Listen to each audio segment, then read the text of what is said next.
अम्बेडकर नगर में यहाँ बुनकर बाहुल क्षेत्र है ये। यहाँ का बुनकर बहुत परेशान है, बहुत गरीब है। तो अक्सर उसे देखा गया कि बिजली विभाग द्वारा प्रताड़ित किया जा रहा है और चेकिंग के नाम पर प्रताड़ित किया जा रहा है। तो सरकार से कुछ उम्मीदें उनको भी है, तो उसके में क्या कहेंगे सर आप? सरकार ने फ्लैट रेट को बढ़ा के 65 रुपये से 400 रुपये कहा जाता है किया है। तो यहाँ के बुनकर कहते हैं कि बहुत ज़्यादा है, तो उस पर कुछ आप कदम उठाएंगे सर? बुनकरों की मांग है कि सरकार हमारा माल खरीदे, बहुत ख़राब हाल है, यहाँ पे माल तक निकासी नहीं हो रही है। तो उनकी मांग है सरकार माल खरीदे, एक हब बनाए। इस पे क्या कहेंगे सर, क्या कदम उठाएंगे आप? शिक्षा और रोजगार की सरकार की क्या पहल है? अपने एयरपोर्ट की बात की तो मैं बात करूंगा कि नोएडा इंटरनेशनल एयरपोर्ट हिंदुस्तान का, क्या एशिया का सबसे बड़ा एयरपोर्ट जेवर एयरपोर्ट बनने जा रहा है, तो वो चालू कब तक हो जाएगा सर?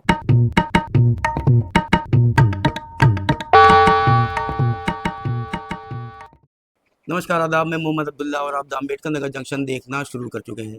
इस वक्त हमारे साथ जो मेहमान मौजूद हैं वो किसी तारीफ का मोहताज नहीं है।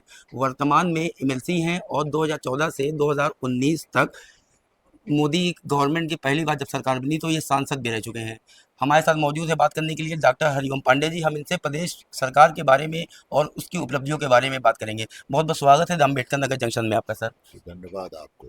सब सबसे पहला सवाल आपसे सर ये करेंगे कि आप हमें ये बताइए वर्तमान सरकार की प्राथमिकताएं उत्तर प्रदेश में विकास को लेकर किस दिशा में है? देखिए, सर्वजन सुखाय सर्वजन हिताय के मामले को लेकर हमारी भारतीय जनता पार्टी के जो प्रधानमंत्री जी हैं उनका एक विजन, और उसी विजन के तत्वाधान में उत्तर प्रदेश में योगी आदित्यनाथ जी के तत्वाधान में 2017 से और 2025 तक जो आज तक हमारी विधानसभा और उत्तर प्रदेश की राजनीतिक गतिविधियां हैं, इसमें जबकि पहले मेरा उत्तर प्रदेश बड़ा गड़बड़ था और बड़ा ही अराजक तत्वों का बोलबाला रहता था, लेकिन जब से बीजेपी और भारतीय जनता पार्टी के यशस्वी मुख्यमंत्री योगी आदित्यनाथ जी ने अपनी कुर्सी को संभाला है, उत्तर प्रदेश में अमूल चूक परिवर्तन देखने को मिल रहा है, जिसके एक एक उपलब्धियां यदि मैं गिनाता रहूं तो बहुत समय लगेगा।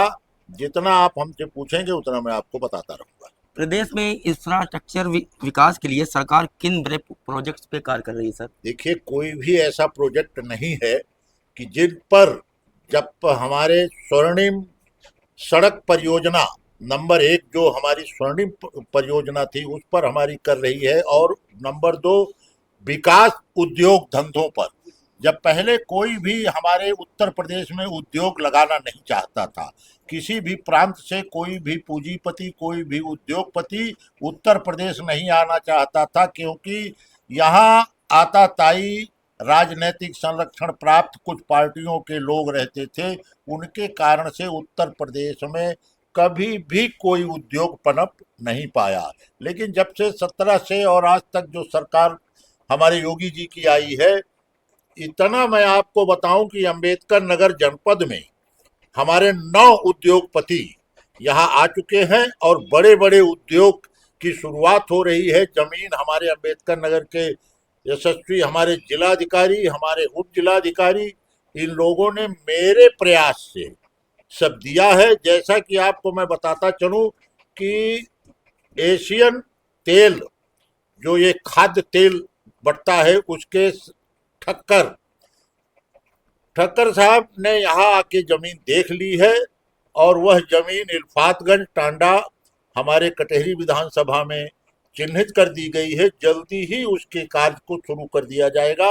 एंथाल, जो पेट्रोल हरित पेट्रोल के नाम से, डीजल के नाम से जाना जाता है, जो धुआं रहित होगा, वह सब पूरे विश्व में कहीं अभी उसकी फैक्ट्री या कहीं उसका प्रोडक्शन नहीं हो रहा है।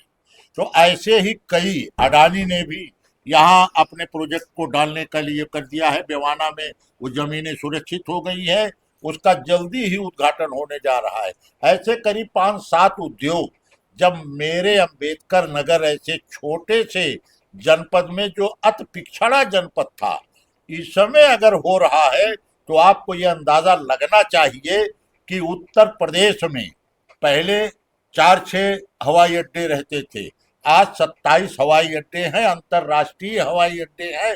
चाहे जहां से विश्व में इसकी उड़ानें आपको जाने के लिए मिल जाएंगी। और पहले हमको यहाँ से दिल्ली जाना पड़ता था, लखनऊ जाना पड़ता था, अब आपको अयोध्या, फैजाबाद अंबेडकर नगर, बनारस, आप देख लीजिए, ये सब अंतर्राष्ट्रीय उड़ानों से जोड़ दिए गए हैं।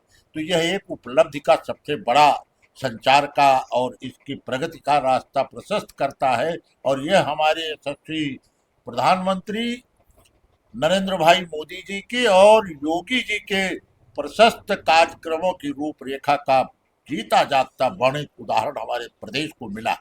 आपने एयरपोर्ट की बात की तो मैं बात करूंगा कि नोएडा इंटरनेशनल एयरपोर्ट हिंदुस्तान का, क्या एशिया का सबसे बड़ा एयरपोर्ट जेवर एयरपोर्ट बनने जा रहा है, तो वो चालू कब तक हो जाएगा सर? वो बन गया है, चालू भी होने की बात, यही बरसात के बाद तुरंत उसको चालू कर दिया जाएगा।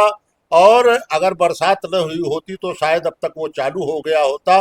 वो हमारे एशिया का सबसे बड़ा एयरपोर्ट जो बन रहा है, जिसमें एक साथ 12-12 प्लेन राष्ट्रीय अंतर्राष्ट्रीय अंतर्राज्यीय उड़ानें उनको एक साथ कर सकती हैं। और कई टर्मिनल, कई उससे वह आच्छादित हो गया है।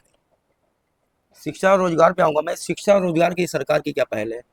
देखिए, हमारे युवाओं के लिए हमारी सरकार उत्तर प्रदेश की यह चाहती है कि कम से कम जब से उत्तर प्रदेश की सरकार योगी जी की आई है, लगभग करीब 7 लाख युवाओं को उद्योग से, नौकरियों से जोड़ा गया है। अभी हाल में ही पुलिस की नौकरी भर्ती हुई है। 68,000 पुलिस के जवान हमारी महिलाएं, हमारी बच्चियां, और बिना किसी भेदभाव, बिना किसी मोल भाव के यह किया गया है पारदर्शी तरीके से।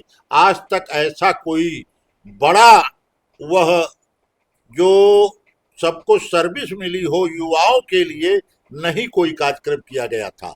यह हमारे योगी जी की देन है। और उन्होंने ये कहा है कि मैं जब तक हमारे युवाओं को आत्मनिर्भर नहीं बना दूंगा, तब तक मैं चैन से सांस नहीं लूंगा। गरीब और पिछड़े वर्गों तक योजनाओं को पहुंचाने के लिए सरकार किस तरह से काम कर रही है सर?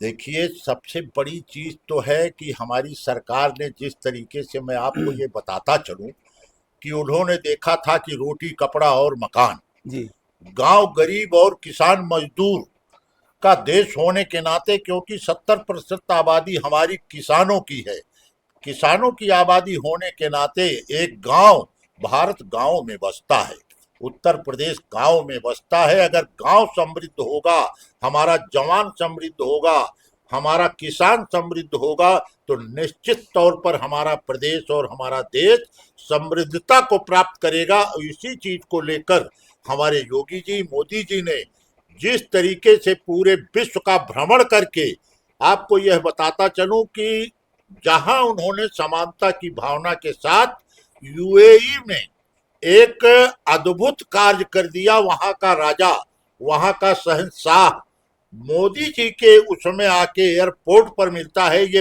विश्व का पहला अपना आश्चर्य था, किसी राजा ने और भारतीय प्रधानमंत्री का स्वागत किया हो एयरपोर्ट पर आकर। ये बहुत ही सराहनीय कार्य था। और मैं आपको बताता चलूं, ऐसे ही कि सबका साथ, सबका विश्वास और सबका विकास की जो गतिविधियां और जो धाराएं लेकर भारतीय जनता पार्टी के हमारे नेता चल रहे हैं, हम लोगों का जो विजन चल रहा है, निश्चित तौर पर 2047 तक भारत विश्व गुरु बनने की दहलीज का नंबर 1 हो जाएगा। आज हमारी जो चौथी अर्थव्यवस्था है भारत की, वह नंबर 1 अवस्था हो जाएगी। और $1 ट्रिलियन जो हमारे उत्तर प्रदेश की अर्थव्यवस्था बनने जा रही है, यह आपको देखने को मिल जाएगी। मैं अंबेडकर नगर से मैं आऊँगा थोड़ा सा। अब अंबेडकर नगर में यहाँ बुनकर बाहुल क्षेत्र है ये। यहाँ का बुनकर बहुत परेशान है, बहुत गरीब है। तो अक्सर उसे देखा गया कि बिजली विभाग द्वारा प्रताड़ित किया जा रहा है और चेकिंग के नाम पर प्रताड़ित किया जा रहा है। तो सरकार से कुछ उम्मीदें उनको भी है, तो उसके में क्या कहेंगे सर आप? नहीं, देखिए, मैंने कई बार बुनकरों की समस्याओं को जी, उठाया है और हमने इसका प्रमुख, हर जनपद को एक उद्योग या एक प्रमुख वह उत्पाद देने की बात कही गई थी। मेरे जनपद को बुनकर नगरी होने के नाते कपड़ा उद्योग से आच्छादित किया गया है। मैंने इस बात को उत्तर प्रदेश की असेंबली और लोकसभा में उठाया था, बुनकरों की बात को, कि हर बुनकर को, उनके पाल्य को, उनके बच्चों को, और जो भी कारीगर वहां काम करते हैं 24 घंटा, उनको नंबर 1 लाइफ इंश्योरेंस उनके बेटी बेटियों के लिए आवास और उनको जितना भी शिक्षा, यह सारी चीजें, चिकित्सा जो हमारे अपने जीवन काल में पूर्ण रूप से पूर्णता देती है, वो सारी चीजें उपलब्ध कराई जाए। हमारी उत्तर प्रदेश की सरकार और भारत सरकार ने दोनों के लिए कार्य किया। 24 घंटे बिजली, जी मैंने उनसे कहा तो, और 24 घंटे बिजली यहाँ हमारे बुनकरों को टांडा में मिलने लगी। लेकिन तो कुछ दिक्कतें आती हैं, क्योंकि जिस प्रकार से मनुष्य के शरीर में पांचों उंगलियां बराबर नहीं है, हम 5 चेहरे खड़े हो जाते हैं तो एक ही जैसे नहीं है। ऐसे ही भ्रांतियां कुछ डिस्ट्रक्टिव टाइप के लोग हमारे टांडा नगर में आ गए हैं, और उनका सिर्फ एक सूत्री कार्यक्रम है कि शोषण और गरीबी को दिक्कत फुल करके वह उनको जात पात नहीं दिखाई पड़ती। मैं आपको बताऊं कि 75% मामले टांडा के मैंने सुलझाए हैं, और इतनी पंचायतें कर कर सुलझाए हैं। हमारे मोहम्मद आलम भाई मित्र हैं, इन्होंने जहां जहां मुझको कहा कि हरिओम भाई ये गड़बड़ हो रहा है, गरीब आदमी है, मैंने उन सबको उनका अधिकार दिलाया है। इसके लिए मैं लड़ाई आज भी लड़ रहा हूं कि हमारा बुनकर जो है वह, उनको जो रहने का आवास था और उनकी जो मूलभूत सुविधाएं थी, यह उनको हमेशा मिलती रहे। सरकार ने फ्लैट रेट को बढ़ा के 65 रुपये से 400 रुपये कहा जाता है किया है, तो यहाँ के बुनकर कहते हैं कि बहुत ज़्यादा है, तो उस पर कुछ आप कदम उठाएंगे सर?